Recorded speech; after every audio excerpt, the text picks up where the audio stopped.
ఇక మూడో భాష గ్రీకు. క్రొత్త నిబంధన అంతా గ్రీకులోనే ఉందంటున్నారు. అవును, క్రొత్త నిబంధన మొత్తం గ్రీకులోనే రాయబడింది. ఆ కాలంలో అంటే యేసుక్రీస్తు కాలంలో ఈ రోజుల్లో ఇంగ్లీష్ ఎలాగో అలాగా గ్రీకు భాష ప్రపంచ భాషగా ఉండేదు. కోయినే గ్రీకు అంటారు కదా.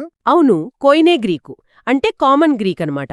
ఇది పండితుల భాష కాదు, మామూలు ప్రజలు మాట్లాడుకునే భాష. ఇది అలెగ్జాండర్ వల్ల బాగా వ్యాపించిందా? ఖచ్చితంగా అలెగ్జాండర్ దండయాత్రల వల్ల గ్రీకు భాష, సంస్కృతి బాగా విస్తరించాయి. ఈ గ్రీకు లిపి కూడా ఫెనీషియా భాష నుంచి తీసుకున్నదే అని మూలాల్లో ఉంది. అయితే క్రొత్త నిబంధన రాసినప్పుడు ఈ కోయినే గ్రీకునే వాడారా? అవును, ప్రధానంగా అదే వాడారు.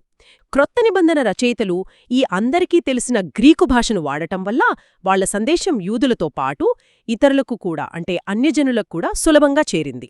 అంటే మొత్తం మీద చూస్తే బైబిల్ ప్రయాణం హెబ్రీతో మొదలై మధ్యలో కొంత అరమైక్ వాడబడి చివరికి ఆనాటి ప్రపంచ భాష అయిన గ్రీకులో క్రొత్త నిబంధన రూపుదిద్దుకుందన్నమాట. నిజమే.